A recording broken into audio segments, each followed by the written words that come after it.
Hello, and welcome to Realign Journey, the unfiltered guide to self discovery and reconnection.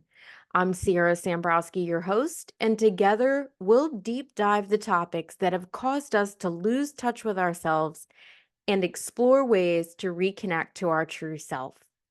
This season on Realign Journey, we are exploring people's personal stories that truly took their lives in a different direction. This week, my guest is Joy Stone. Joy is a leader in transformational wisdom, certified in positive psychology and yoga psychology. Joy is the best selling author of If I'm So Spiritual, Why Am I Still Anxious? And a soul connection coach for women seeking inner peace and self belief without anxiety or self doubt holding them back. Joy's integrated methodology combines the strategy of Eastern traditions, the insights of Western psychology, and the transformative power of yogic wisdom. Hi, Joy. Thanks for being here. Hello, I'm so happy to be here. Happy to be back with you. I love you. I love what you do. I know. I love what you do. I'm so glad you're here too. And we always have the best conversation, I think, even when we're not meaning to. We just fall into great conversation. And I love that. And the episode we did together before was one of my most favorite. Like when people are like, well, which one should I start with? I'm like, start with this one. The one with joy is one of my Oh, favorites. that's so So sweet. And you were yeah. on mine too, and we had such a great conversation. I agree. Yeah. We go deep right away. I feel like we just it's like we're in each other's living room just kind of chatting and Yeah. just talking about real life and real stuff and that we all go through. I love it. I know. I know. I love it too. It feels great. So today we're going to talk about your story and some pivotal moments or um, things that happened in your life that really shifted the direction in which you were going. Maybe the direction that you thought you were going to go. Yeah. Most of us have a couple of these. So you get to choose which one do you want to start with and how much you want to talk to us about it. Yeah, I was thinking about this and part of the reason that we have these conversations and that we take time to sit here and talk and do this work is to continuously, I think, get more and more vulnerable and real because Mhm. why talk if we're not going to be honest and real? And yet that's been such a journey in my own evolution is Mhm. showing up and being honest and real and being seen because so much of my life from trauma as a child was hiding, was being perfect, was performing and just feeling so afraid to let people see me, especially what I perceived as my flaws Mhm. or the things we're going to talk about today. And the reason Mhm. I'm sharing that is to preface that I'm going to be sharing some things that maybe I haven't even shared before in this way ever, maybe not even in Mhm. my book because the one that I want to start out with the transition the a situation that created a massive shift for me was when I was 24 years old, I hit a bottom with alcohol. Mhm. And I grew up with a family who my mom and dad were alcoholics, and my dad was also addicted to drugs. And he struggled with that for my whole life. I mean, up until the last 12 years of his life, Mhm. he really struggled with his addictions. And he Mhm. had, times where he was sober, but he would go back, or he was in and out of rehabs. He had struggled with DUIs. And my mom as well really struggled. She was a bartender my whole life and had a whole nightlife, just didn't come home sometimes. And so I had a brother that was 10 years younger than me, and I took care of him from the time I was 10 to 18. Mhm. So my life had a lot of disruption because of drug addiction and alcohol from childhood. Mhm. So I grew up thinking, I am never going to drink. I'm Mhm. never going to drink, and I'm never going to drink like them. And so when I really didn't have much opportunity to drink as a teenager or go explore anything or get into any trouble because I was taking care of my brother, taking care of the house, and I was basically the parent. Right. Yeah. So fast forward when I moved out when I was 18, it's almost like I felt liberated. Like, okay, I'm out into the world. I did not have time as a young person growing up. 18, I was still young, but in the house Mhm. growing up, developing, exploring. I wasn't playing school sports. I wasn't in any school activities. I just there was no space for me. Right. And so when I moved out in 18, I moved in with a friend of mine, and we got an apartment, and it was like, oh my gosh, like I don't have any responsibilities for another human being. And I'd never had that since the time I was little. I was Mhm. always the one that was responsible. And so I started to dip into drinking. And Mhm. part of drinking was that it it made me feel more relaxed. It made me feel more comfortable in my skin. I was very anxious, and I write my book, right? So my Yeah. story is a lot around anxiety and having a ton of anxiety as a kid and into my adult life. And so the drinking started to be a way for me to cope, but I was Mhm. still thinking I'm going to drink in a way never like them, Mhm. right? So trying to manage and control that drinking. Well, when I was 24, I hit a bottom. Really, it was an emotional, spiritual, just my life was not where I wanted it to be, and I could see patterns being repeated, and I felt a lot of shame about the way I was drinking. And so I was going out with my friends. Everyone was drinking. So when I say this, like at that age, a lot of people are drinking, like going to the Mhm. bars and going to Canada because we lived on the Canadian border. You could drink when you're 18. And I was kind of like exploring and having fun too. So it wasn't like it was all this just wanting to drink because I was uncomfortable. I wanted to be young and have fun because I hadn't had that. Right. Yeah. But I didn't know that I had this also the sort of the sensitivity to alcohol. Mhm. And so I found myself with a great sensitivity to alcohol, and it created a lot of consequences in my life that I didn't see other people having, you know. Mm.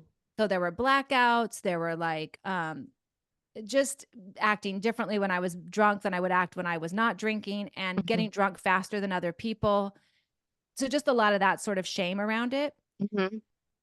Fast forward when I was 24, I hit a bottom, and I woke up the morning of late May, and it was Memorial Day weekend, and I was like, I just cannot drink anymore. I just cannot do this. I don't want to do this. I don't want to feel this way. I don't want to have this life. My life isn't going the way I want it to. And I really reached out for help. So I started to call like, therapists, and like it's like who can I talk to? Because I had never really had any help with Right. my mental well-being or what I had been through as a child. And the reason so I ended up finding this woman, and I talked to her, and she suggested that I go into like a treatment center, right? She was Mhm. like, you really could do outpatient treatment where you talk to someone and you get some support with this, or you could go into this inpatient treatment center, which sounded extreme to me at the time.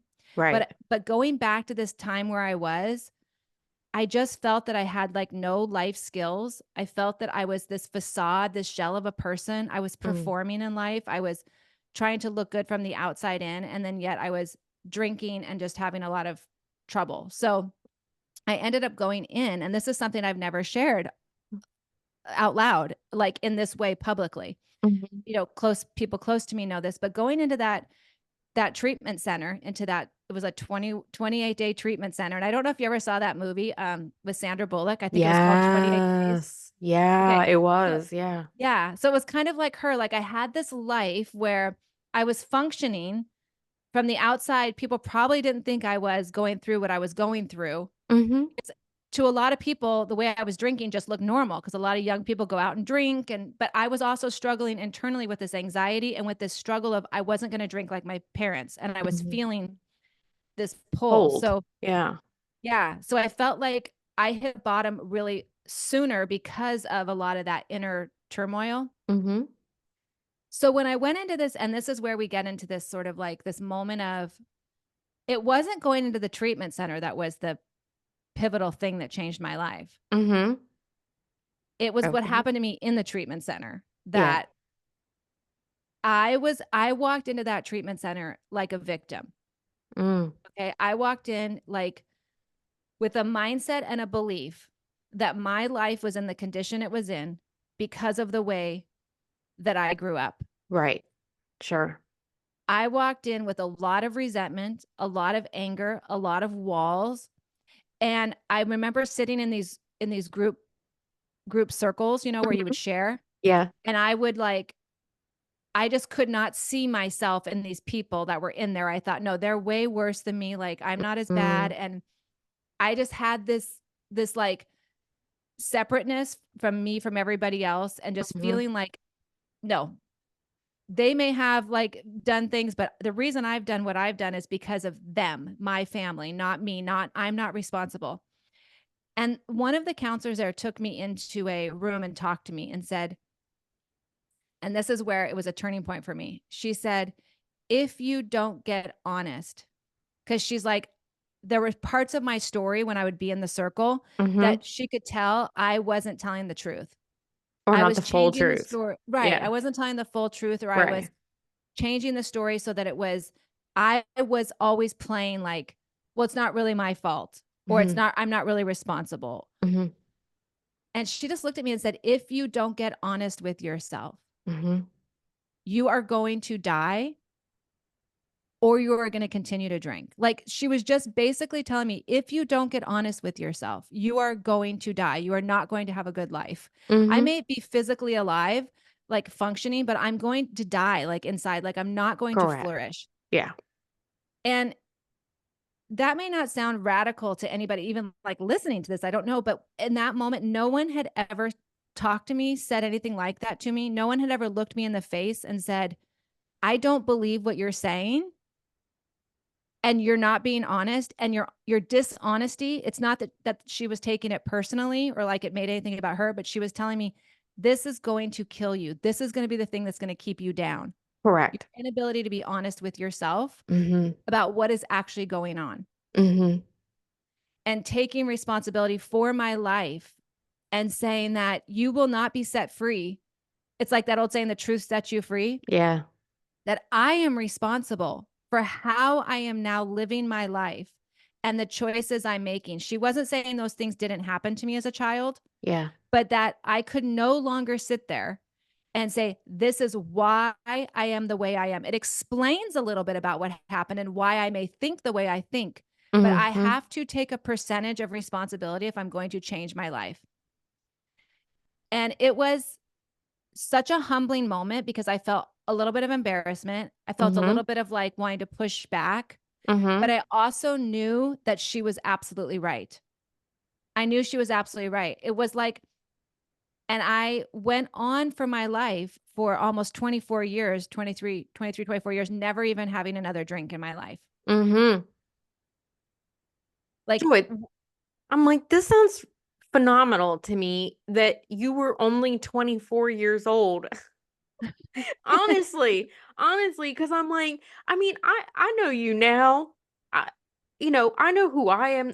Like the level of self awareness you would have already have had to have had. I mean, have you acknowledged that in yourself? Because 24-year-olds are not self aware, and I don't care how critical you're like the fact that you were like, she's right.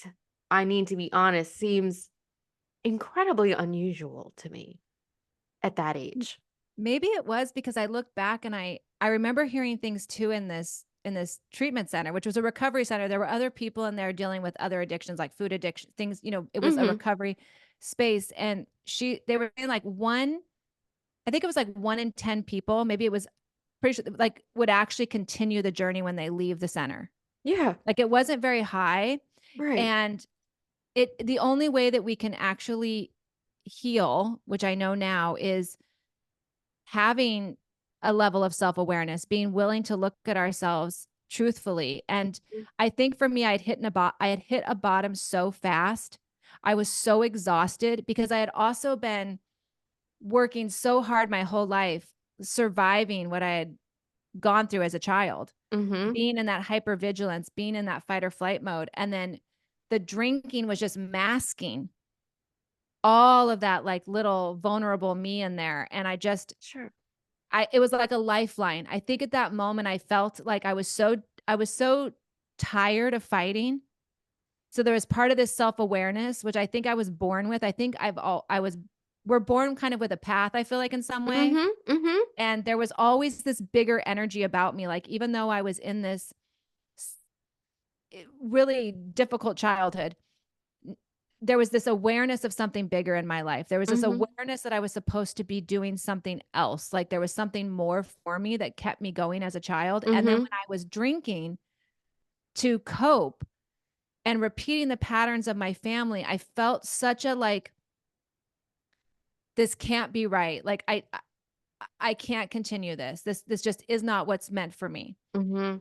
And so hitting that bottom, which is grace, when we look at recovery, like hitting a bottom is grace. Even in the yoga psychology, it talks about how it's not the problem that takes us down, it's the problem with the problem. So it's like, Mm.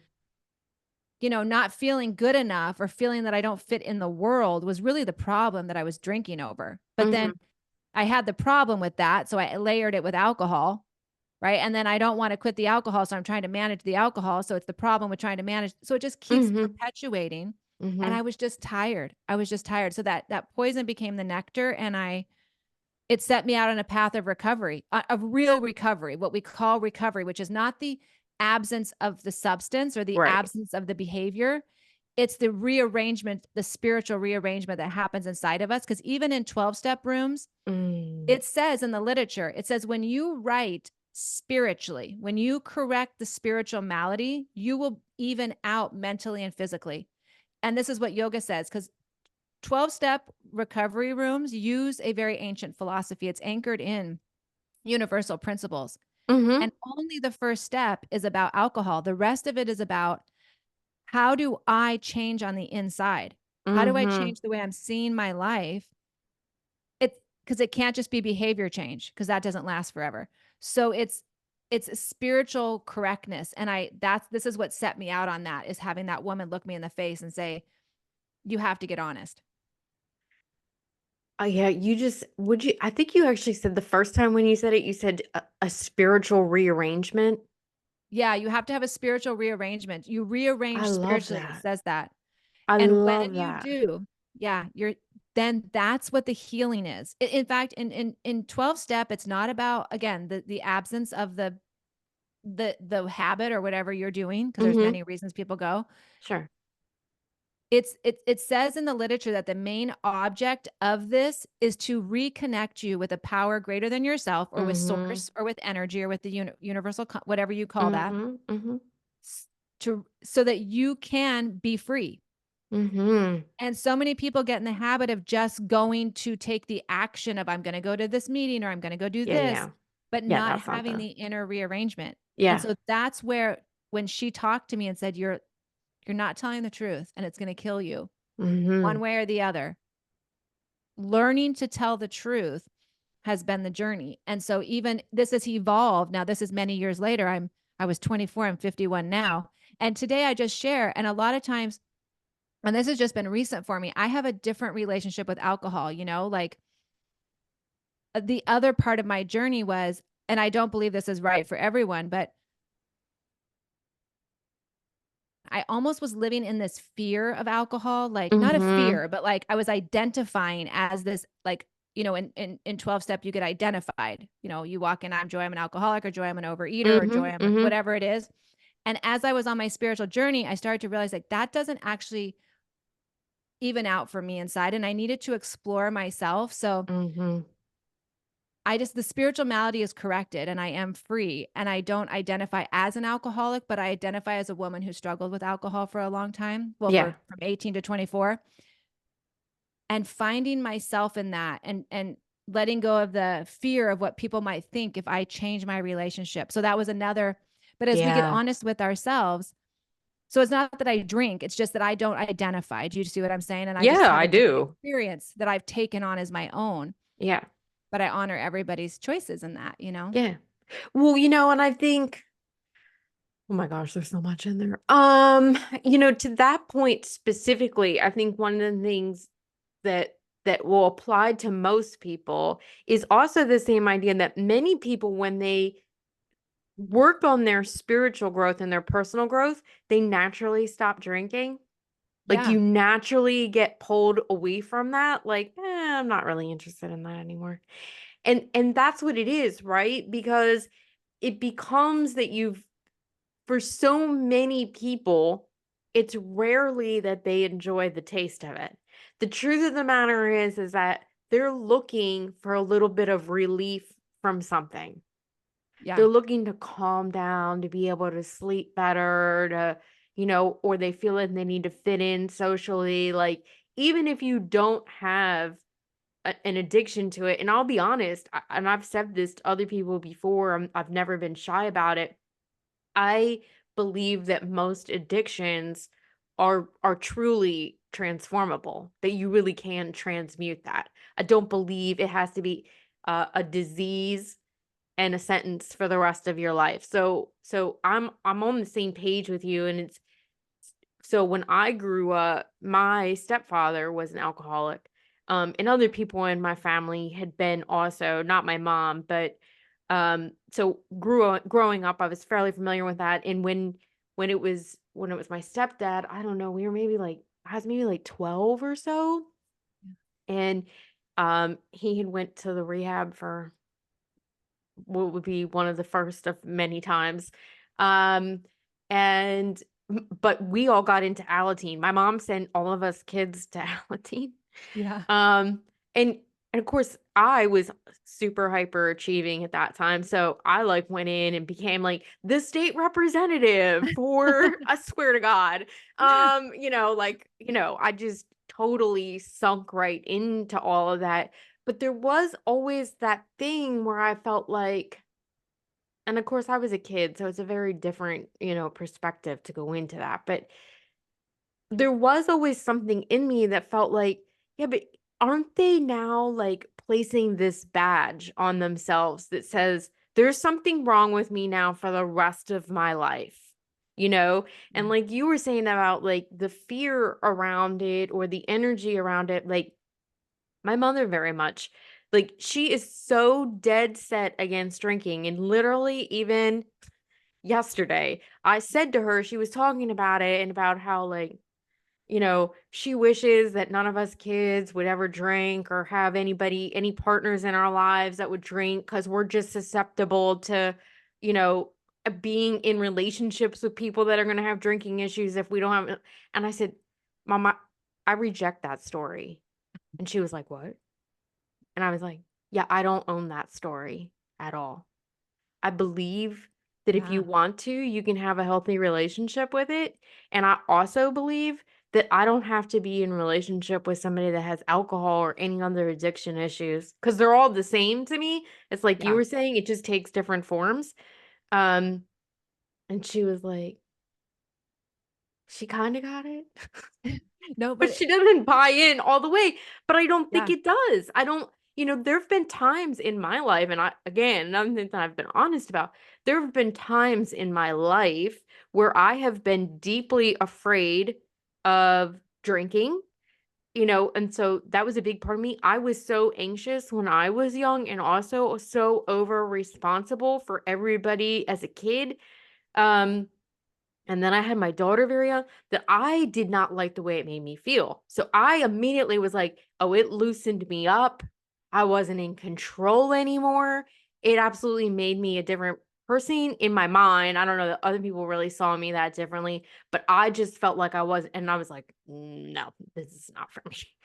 And then Yeah. there was another place in my life where my daughter was grown, she's not in the house. I, for the first time, have, like, no sense of responsibility, and I drank too much. I Uh-huh. absolutely did, and it was definitely that sense of, like, "Okay, well, now you don't have to carry anything anymore. Now you can kinda, like, see, what Yeah. this is."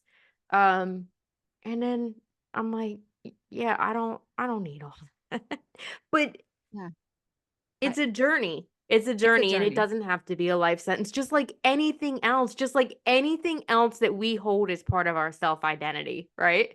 Yes, I agree with you, and I think this is such an important topic because I know that there is a lot of people look at this as like a disease model or it's a disease or, Mhm. and that's okay. It doesn't say anywhere in the literature that it's a disease. It doesn't use that word. It uses a malady, a spiritual malady. And that really speaks to me. Yeah. But I agree with you. Like when I was 18 to 24 and drinking, and then when I quit in 24 and got into 12 step, it was like I started to take on this identity that I was the alcoholic and that Mhm. there was a lot of reasons that I was not drinking was out of fear of the Mhm. consequences of drinking, which is Mhm. fine.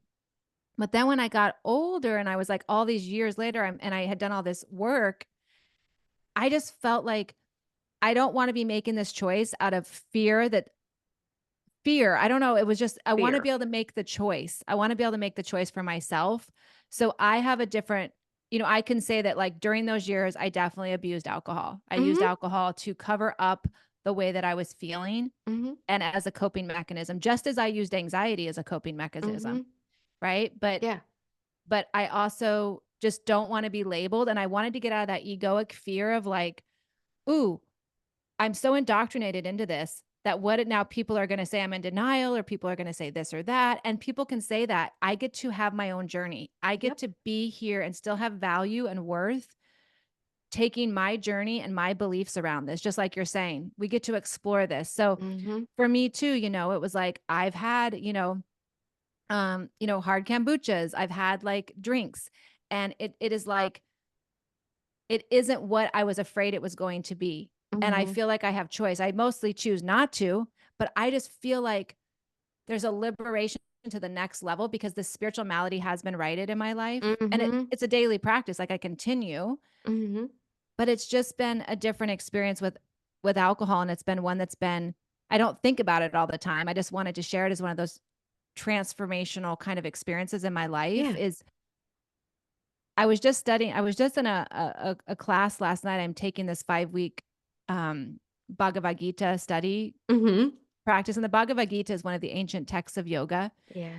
And the whole process of yoga, which not the yoga poses, is this like journey of delinking from the identifications that we have. Yeah, right. I was And these, saying, this is exactly where I was going. Like, this is what I wanted to talk about then. I was like, yeah, this is because where this is going. Yay. that's what you were saying. It's like Yeah. we don't believe in this, like we got to wear this badge or this, like, or Yep. and this might be like way outside the box for some of us, right? To think this way. I know for me, when I was really in it, I was just like, I have to hold this label. Mhm, And I just don't think I do. It doesn't mean I don't have to make right choices for myself or make mhm, the best choices if drinking is not the good choice. mhm, But the label and I am a spirit, I am a soul having this human experience. mhm, mhm, And I don't want to keep putting these badges on myself. And so we were just talking last night in the class about how the liberation is the removing of the label, is like not this, not yes, this. ma'am. And it's this freedom that I also, I don't need to be making bad choices for myself, but I don't need to be identified with this thing. And that just feels so liberating for me as someone who's been so indoctrinated, so easily indoctrinated into things Mhm, because mhm. of my anxiety and people pleasing and wanting to do it right and get it right and be the good girl and just whatever. Yeah. But this is so the thing. People feel like, oh, she had a problem with alcohol. Oh, she did that. Like for me, too, one of my big things was that I had my daughter when I was 17. So for a long time, I have carried this, the scarlet letter of being a teenage mom. Right. Long after I proved that I was not the stereotype of what people thought that was, or, I mean, to the point where I would lie to people about my age so they didn't know that I was that young. Like there was Wow. that Yeah. much still tied up in it. And then, but listening to you talk now, like what I want to like just yell to anybody who heard any of this conversation at this point with a little bit of judgment, and I want to go, you're addicted to some label that you give yourself. I'd almost promise and guarantee it. You're addicted to being somebody's wife. You're addicted to having a PhD. You're addicted to some kind of label, the body that you have, the lifestyle you have, whatever. I assure you that in some way, not in the healthiest or great way, we're holding on to some kind of label, some kind of title that we are identifying with. And it is the highest level of spiritualism is to know that we are just the I am. Yes, we are. And what I also notice is there is so much tied up in this. There's so much of the egoic stuff. And again, if people are listening to this, I'm not anti 12 step. I'm not anti going and Yeah. getting help. I'm not No, anti no, making the no, best not at choice for all. you. No, you need it. In Yeah. fact, I say go get your ass there Yeah. because it can be the start of a path. Exactly. That's what it was for me. It was Yeah. like, okay, this is what I needed. Yeah. But what happened is I would hear even things that started to, and this is where it's the real subtle is it can almost, when we're labeled, it can start to hinder our spiritual growth because people will say things like, well, the reason I'm so resentful, the reason I'm this or that's because I'm an Mhm. alcoholic, or I'm an alcoholic, so therefore I can't do this or I can do that. It's like, wait a minute. Mhm. You're that's going to start to become another layer of a problem. So I would notice that instead of blaming my parents, I was blaming the fact that I'm an alcoholic. I would, because you get called that when you're a 12 step or an addict or whatever Right, it right. is no, wait, this is a human condition. Like having resentments, having fears, having doubts, having insecurities, being self-centered, these are human condition Mhm. experiences that we all Mhm. face. Now, maybe my solution to that was drinking, and maybe if for some people if they do identify as having an extreme sensitivity and it's just absolutely not a good choice to Mhm. drink, I say go, that's 100% perfect. But I've started to feel very, very stuck in the label and very, very afraid to be myself and to step out and question it.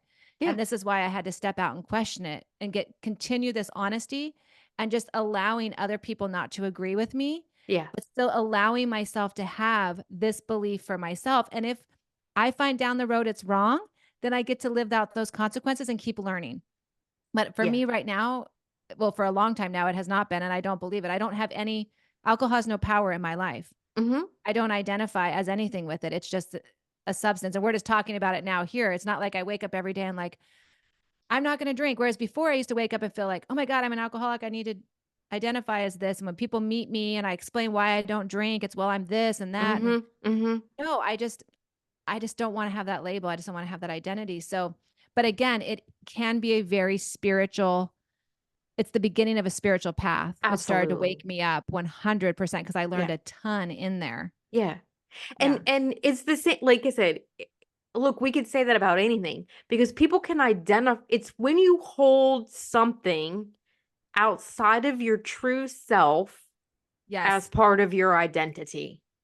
And so, just the same way that you could still identify, and there's other people that identify with traumatic events that happen to them, right? Yes. Yes. I mean, this could look like anything. It could be your career, it could be being a mother, it could not be being a mother. Like it's all these things, but as soon as we start holding it as part of our identity, then we have created separation between ourselves and spirit, God, universe, whatever you want to call it. As soon as we hold a part of our identity outside of our divinity, then you are creating separation. And that is a story. That's It's a 100% a story. story. And I Like think that, go I would ahead. say, just like whether you tell yourself the story that I'm bad at relationships, I never pick right, I'm always having money issues. Like the story of those other beliefs are no different than the story we tell ourselves around our identity. Yeah. No, I agree with you. And when we have those stories, we become so limited Mhm. and we start to just see the label. We start to just see. And so for me, labeling it first, and I was just talking about this on my own podcast, I was saying that we live in a physical world. We live in a world where we're in a material world.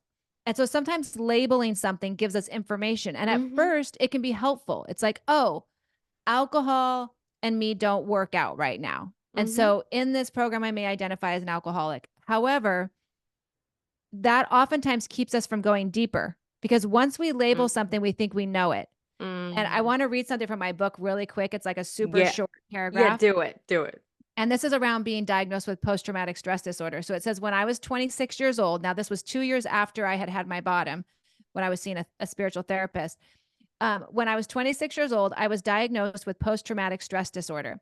It was true I'd experienced trauma as a child, but I didn't want to be labeled by it. These words of Krishnamurti resonated deeply with me. The day you teach the child the name of the bird, the child will never see that bird again. When Mm. you are labeled, it becomes easy to mistake the disordered or the disordered behavior for who you are. You forget about your true nature, which is whole and complete, and instead see yourself as fractured through the lens of your diagnosis. It becomes your identity. And that's Mhm. what started to happen for me. It was like I was getting all of these labels and I was losing myself and performing out the acts I thought I was supposed to do to treat the label, whether it was Mhm. go to meetings, whether it was, help, do all the things we do, make the coffee, all the things. And then take my deep breaths or, work on my trauma. I'm not saying there's anything wrong with that, because also if I had not quit drinking at 24 to do the work, I Mhm. needed to not be drinking to wake up and do the work. Mhm. But I didn't want the label. I don't want to be blanketed with all these Yeah. labels where now I'm treating the label and not the person. Yeah. And what yoga says, and this is the last thing I'll say about this, is yoga psychology says, and this is what was so helpful for me when I got on this path, was we don't treat we don't treat the problem, we treat the person. Yeah. Not every person is going to need the same solution, because we all need the same solution, which is reconnection with self, Right.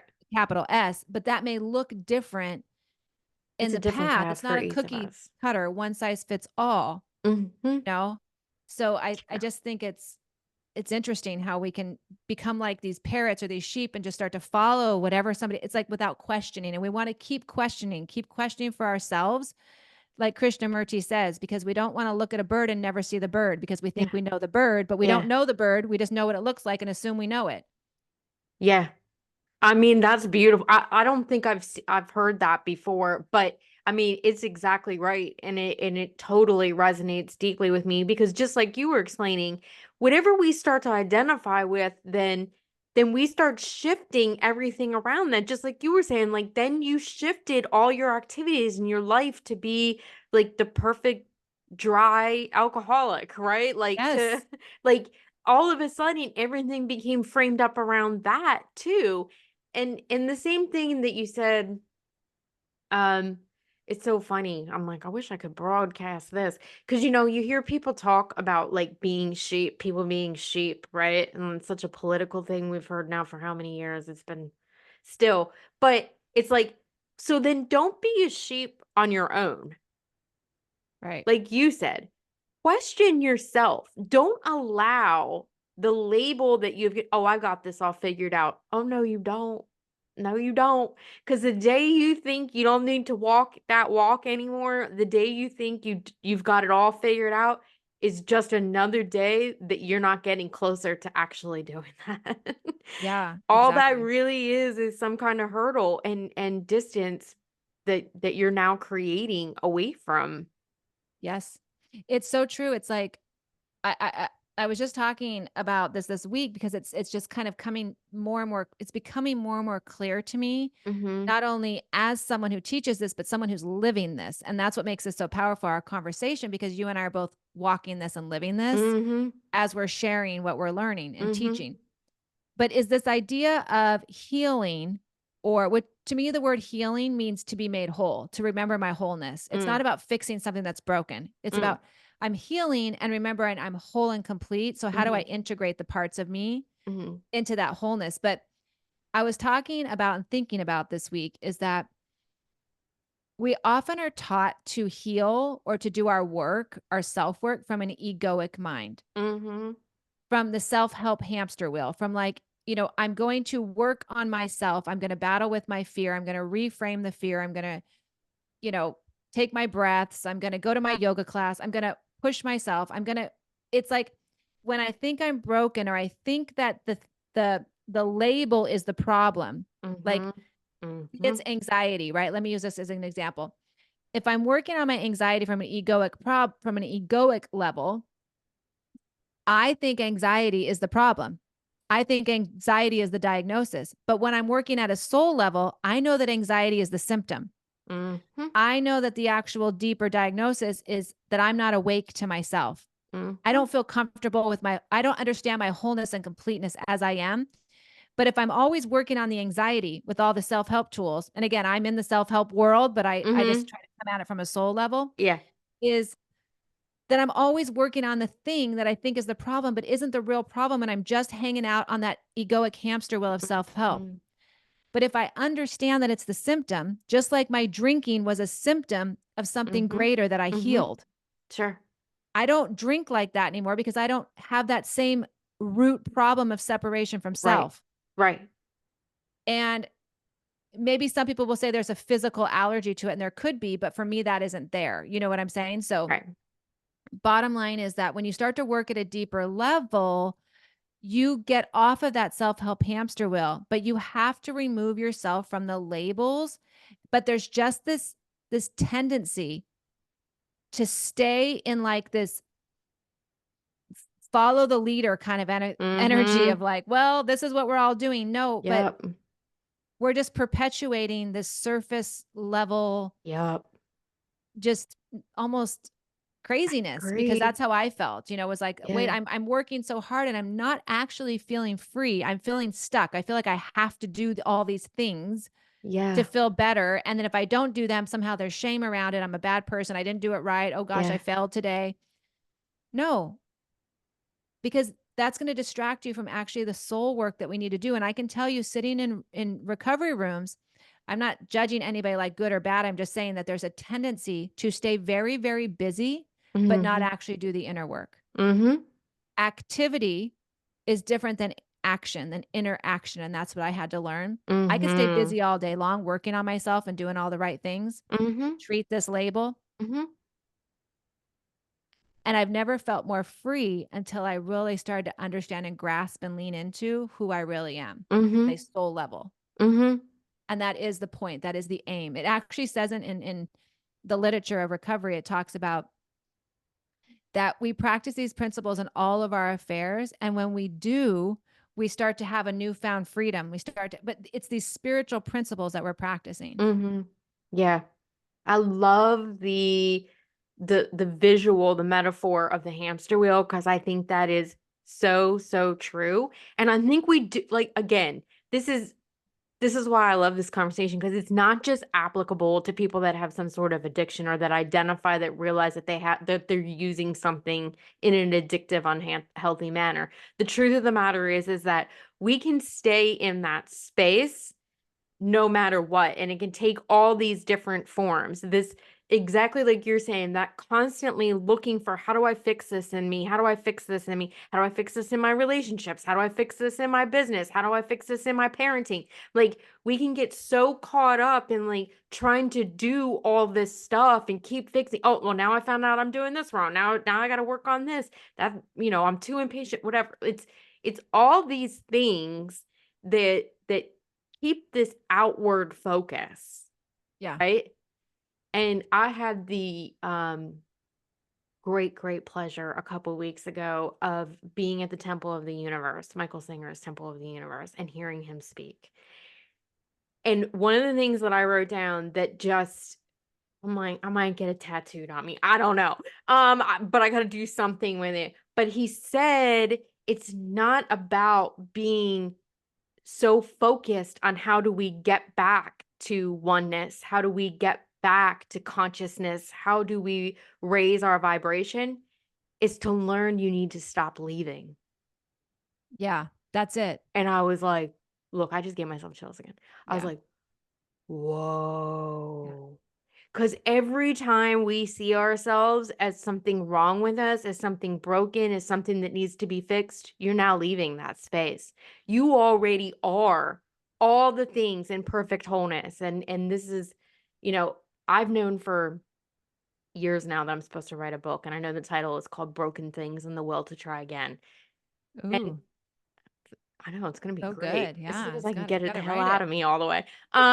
But you know, the crux of it is that we are never broken. We are always whole. And what happens to us is that we have held ideas and beliefs and stories that get broken. Yeah. And the only reason why they break is not because there's anything wrong with us. It's because it's trying to point us the way back to our wholeness. Exactly. It's like that old Leonard Cohen thing, like the cracks, that's how the light gets in. Yes. Is it is that's even in the Yoga Sutra, it talks about suffering as our suffering, it serves a purpose in our life. And if it serves a purpose, the purpose is to wake us up. Mm-hmm. It's like it just wakes us up out of the trance of like, oh, I'm walking around as this label of who I think I am or what I am. And every time I'm more identified with the identity of who I Mm-hmm. think I am, I'm forgetting the truth of who I Yeah, am. you're It's actually like a moving deep away. concept that Mhm. I think when I work with, and I love what Michael Singer said, and I love his work. And I think that's so beautiful. It's like, it's about, like you said, it's about quit leaving, like stop Yeah, stop leaving the leaving. awareness Yeah. is this is one of the areas where I work with a lot of women who struggle with anxiety, self-doubt, or feeling lost, or just kind of some addiction stuff too. And one of the hardest things at the beginning is teaching women about how to understand about the importance of not identifying, like you mentioned the word trauma, Hmm. and I mentioned in my Sure. book, is people get so identified in with their trauma Hmm. that they can't heal Hmm. because it's like everything is a back to the trauma. It's like the trauma has is not about, it's like it's not even about going back and analyzing or fixing or healing the past, which again doesn't exist. Hmm. It's about how we have organized ourselves to live in present moment. About because of the disordered thing that happened, we're not a disorder. The experience, the behavior might have been disordered by someone else, but we are not a disorder. Hmm. But people get so linked in with their identity and the label. This is one of the hardest things to teach. It's not hard, like we can't, but it's like people, we really are so linked to it. It's like we should all be walking around. I was at the study group last night. We were all saying we should all just start walking around when people go, so who are you? What do you do? Who are you? And you can go, Mm. I'm a soul, I'm a spirit. Anything else that we say that we are is not really who we are. Hmm. It's Yeah. like, I'm a soul, I'm a spirit. Okay. But we are also a physical body, but that part of us is not forever.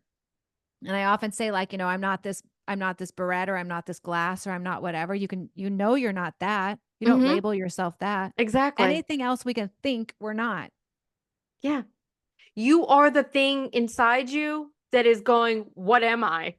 Yeah, exactly. But so many people are not walking around even aware that there's that in there. And it's Yeah. fascinating. And I think that was the gift of getting to a bottom so young for me. Like now, for I'm a long time, I was sure. mad about it. Like, why did I have to have that bottom so young, or have that experience? Really? But it You were gave me mad about that? I was, because at 24, I was like, this isn't fair. Everybody's out having fun and I'm over here doing all this work.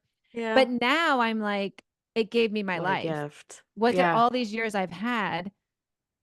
And, it's like being able to just know that I'm not the thought I'm having. I'm not the emotion. That's Hmm. how I've healed anxiety for me. It doesn't mean I don't ever get anxious or have a stressful moment, of course, because I'm human, but I'm not linked to it like I once was, Hmm. and I'm not linked to any identity. And I can really see the space between me and the story, like you called it, right? Hmm. Because it is. It's a story. It's a story. And I, one way to kind of get around that is just feel the sensation of the story. Just feel the sensation in your body and just let it move through you. If you really can't, like, actually just let the story go, mm, or yeah. Which feel most of that. us can. Most of us need to Yeah. evolve it in some sort of manner. I personally like to use the word story over identity because people feel like their identities are stuck. Yeah. You Yeah. know, like look at all the conversation, everything around gender identity. We were so hung up on, Yeah. well, It's like, they're choosing to go against that. Now they're choosing their own gender It's like, hold on, hold on. Everybody right. just relax a minute. It is transformable. It is transmutable. It can be something other than what you have told yourself, what your family has told you, what society has told you. It's just a story. It's Yeah. just a story. And we get to rewrite that story. We get to add another chapter and make it turn out different literally every single day. Yeah, we do. We just have to be honest with ourselves, as honest we can be for Mm, that day, is like, yeah. and quit letting our ego push us out into other people's business. It's like, it's so easy to get distracted by Hmm. looking at what other people, like, looking out. I often say the ego doesn't like stillness. Right. The It ego and the doesn't. ego doesn't like to look in, it wants to look out. Yeah. And it never wants to be in present moment, past or future. So we Right. have to learn to, like, recognize that all that noise is just, it's like Noise. conditioned. It's like we're in a trance. That's the best word I always think of. Like, I'm in a trance. And then when I'm aware that I'm thinking, suddenly I've woken up.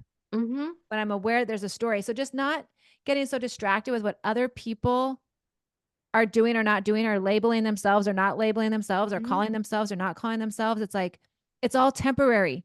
It's all not the real deal. It's like, it's just the impermanent aspect of life. And it's not going to matter when you're on your deathbed. It's really not going to Nope. matter. And what's going to matter is, were you honest with yourself? Did you live well? Did you spend time here getting to know who you are? Did you find like a great question about our Svadharma? This is one thing I think that's important to leave us with is like, last night we were talking about in the Bhagavad Gita, which again translates in English as the Song of God. Mhm. God means whatever, you want to mean. It's one of the most, what do you call that when books are put in other languages? Translated? Translated. Thank you. My brain was not working. It Uh-huh. was like the most translated book I think ever in the history. So it's like translated more languages. It's an Yeah. incredibly popular book, but we don't talk about it often. Yeah. Um, but in it, it talks a lot about dharma. Dharma is a main concept inside the Bhagavad Gita. Like, what is our dharma? Right. And we have a svadharma, which is our personal dharma. And one of the great questions to ask yourself, because it's not what we think about, like, what's my purpose? What am I here for? Like, what's my Mhm. purpose? What's my job I'm supposed to be doing? What am I supposed to be doing? That's not the question. The question is, what are you doing? Is what you're doing supporting your spiritual life? Mhm. That's the question. Is Mhm. what you're doing in your life, the choices you're making, the way you're living your life, the relationships you have, the your habits, your focus, understanding who you like, is it supporting your spiritual life or Mhm. not? Is it fulfilling or not? Is it bringing you peace or not? Because you can't find yourself when you're in the middle of chaos. You can't find yourself, I mean, when you're always in that chaotic mind, Mhm. which is why, again, I go back to that. I'm grateful that I hit that bottom at 24 because I would not have been able to do the work I do if I was For sure. drinking a ton and trying to mask my anxiety. Mhm. Um, so to me, that's such a great question is, and I think I wrote it down here perfectly. Yeah, what am I doing to help my spiritual life flourish? Is it making me happy and peaceful? And we were talking about last night that the number one lie or the illusion that we tell ourselves is about who we are based on our body, our mind, our identities, our Mhm. labels. Just say, I am spirit, I am soul. And Mhm. just even see, sometimes I'll start, people in my world out with a meditation. It's a Kriya meditation where we just repeat with the Om sound in the background, which Mhm. is, I am not the body. I am not even the mind. I am not the body. I am not even the mind. And, we take more time in between that so that we have quiet space too. But we Mhm. just start to recognize I'm not the body. I'm not the mind. Sometimes to figure out who you are, you have to know who you're not. Mhm. And so if I'm not the body and I'm not the mind, what am I? If I'm not these thoughts in my head, what am I? Mhm. Who am Mhm. I? What is this? And just start questioning, get curious. Don't label and just get curious. And it's kind of magical what can happen. Yeah, I agree. Man, that is a great place to leave us, honestly.